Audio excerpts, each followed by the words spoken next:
you've been having a great week so far and you're doing well. Again, this is Mitchell Dumlao, and this is the weekly download. And today we're going to be talking about the post production workflow. And the reason why is that I'm in the middle of a post-producing job right now, which is great because it's teaching me a lot about commercial video production and working with pretty big clients, and also with a professional production company that is showing me the ropes when it comes to the post-production workflow and process. And why this is important to you if you're a videographer, video creator, filmmaker, or a video business owner or video production company, is this is going to give you kind of a sense of like how a video production company that works with broadcast commercial clients, how they do it, and also gives you kind of a sense of like how you should actually structure your post-production so you know to color before you send to VFX. And so the first thing that you need to do, of course, is to ingest the footage. So when you ingest the footage from your shoot, you are going to be creating proxies. Now, I'm the type of person that likes to keep everything as fast as possible and efficient. So I used to not edit by proxies because Premiere has been pretty good with my MacBook when it comes to using MP4 straight from the camera. Although it's such a better process and workflow and less strain on your computer if you do export or transcode your original files into proxies. And that means having low resolution files that your computer can handle, so you can render faster and preview your sequences faster. And I like to use Apple ProRes LT. There's also a setting in Adobe Premiere where you go into your ingest settings and you can pick what type of proxy codec that you can actually transcode your original files to, and you can pick a GoPro Cineform for PC or Apple ProRes for your Mac. Now, usually people use Apple ProRes. I'll just go with ProRes, but a lot of PC owners out there use GoPro Cineform. And so after you've ingested your footage and you've created all these proxies, it's time for you to create the edit. That's called the offline edit. And this is when you create all the videos that you're supposed to create for the actual video shoot. So this is when you put all your creativity together, you take out the script, you look at the outline, and you create the story or the video that you set out to do, right? And after that's done, that's called the offline editing process. This is when you start the online editing process. And this is when you actually hand it off to an assistant editor, or you could do it yourself or have the offline editor handle this. And this is when you actually conform, or you actually take all the high-res videos or the original files and you reconnect them to your proxies. Because this is the point where you're going to start exporting for color. And when you export the color, you don't want to export your low resolution proxies. So you're going to reconnect your original high-res files with your proxies after you've picture locked your offline edit. And then now you're going to export the EDL, the XML, and the high-res, uncompressed ProRes file to your colorist. It all depends on what your colorist wants in order for them to complete the project. So I've done string outs of the whole timeline in Apple ProRes HQ, and I've also done Apple ProRes with an EDL attached, so people can use DaVinci to open up the EDL and then use the uncompressed file to see all the clips in the timeline, right? All depends on your colorist. Then from there, you're gonna get the files back from color. Now, when you get the files back from color, it's either going to be one long clip or it's going to be individual clips.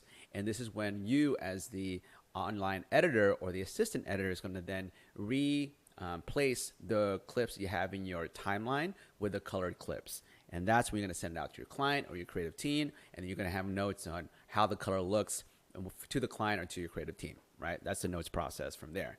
Then after the color is locked, you're going to go out to VFX. Now, VFX is several different ways to deal with VFX, because you can either do simple VFX in After Effects, or people are going to be using Nuke and Flame and, doing a lot of compositing or CGI or whatnot. And so depending on your VFX artist, you're either going to export DNGs, PNGs, uncompressed files, whatever it is, it depends on your VFX artist. So this is the point where you export for VFX. Then when VFX gets your shots, finishes the shots, you send it back to you. And then again, the online editor or the assistant editor then puts it back into the timeline. Once picture is then locked, then we're going to export the sound mix or the sound files. This can be an OMF, AMF files. You can actually share the original folder of sound files with the colorist and share your Premiere file. Whatever it is, it depends on your sound mixer. All right, so your sound mixer is the person who's going to put sound design, like sound effects, and also going to mix your sound so everything sounds great. And so when you export the sound, you will either you would put it into a cloud or a Google Drive, or you send it as a hard drive. So something I didn't mention is that you have to figure out how are you going to share your files. So there's a big thing that I'm noticing right now, because people think that they could just send a drive, but drives can get lost in the mail, or they can be corrupted, or they can just have a lot of problems in transit. Also, people think you can just upload and then download so quickly. But no, when you upload terabytes of footage, it takes days. And when you download it, it takes days. It almost takes 6 days to just share 2 terabytes of footage online. So you really have to figure out how are you going to share your footage to A, make the deadline, B, make sure everything's streamlined, and C, that no files get lost in transit. Because one of the biggest things I've noticed is that sometimes your offline editor hasn't exported all of the files somehow, and the colorist, VFX artist, or sound mixer is going to ask, where are these files? So really figure it out. I use the cloud, I use Google Drive, and that's been very useful for me, although a lot of people still use HDs or hard drives. So once you get the sound back from the sound mixer, this is when you put it into your timeline, and of course you get your notes from your team or your client, and you're done, honestly. And this is the point where you start versioning. So versioning is the process of creating the different versions online, as well as the different aspect ratios. So the versioning would be if it's a 60-second spot for TV, the versions would be a 15-second vertical 9:16 or 1080 by 1920 file for Instagram Reels and TikTok. And versioning takes a while because there's different codecs and formats that you have to be mindful of, because this also involves OTT. So if you're going to put it on some sort of OTT platform, or you're going to have it shown in the theaters or on TV or at a conference, this is the part where you actually talk with your producer or your client or your creative team about different versions that you need. And after that, it's delivery. And so you basically take all of that, all those versions, all those files, put it into a Google Drive or a hard drive, and you send it off to your client, or you just send and share the link. So that's the post-production process that I've seen it recently, and also what I've done with my own version with just a small crew. And this is also working with a bigger crew. And a lot of this depends on your workflow, and also on your crew, and also on how much you want to take on as a video editor. Because I'm sure there's a lot of people out there who are saying to themselves, I can just do this all by myself. Sure you can, and I'm all for it, because that's what I've done before. It's just that down the line, when you have to deliver on time, and you have bigger budgets, and you have a bigger project, you're gonna want to have other people handling these departments, so you're not stuck doing everything by yourself and bottlenecking and taking a long time to deliver.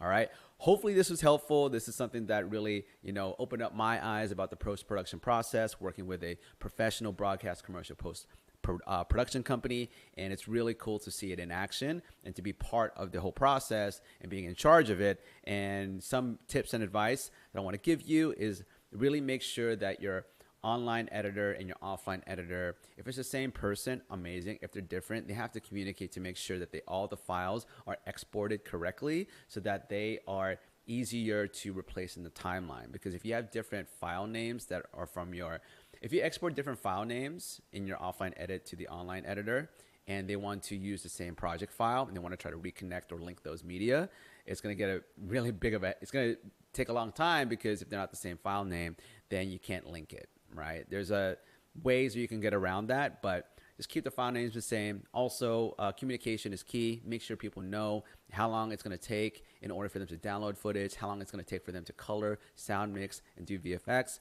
You can inform your client when they can expect the first cut, rough cuts, and delivery. All right. And when it comes to hard drives and cloud services, really be mindful of how long it takes to upload and download files. And also, don't assume that everyone has your plugins or your computing power, because you can tell people, hey, download this 2 terabyte folder, and then you have to use this one program, and then open it up here, and you realize that not everyone has your plugins, not everyone has your software. And so be mindful of that, and also just try to make it as dummy proof as possible.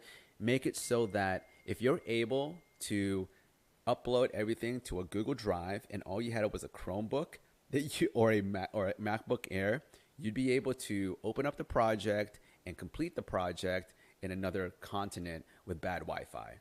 If you can set it up that way, the way I would do it, export, Apple ProRes LT files and use transparent layers, or find ways to make it work when it comes to low res files and like workable files.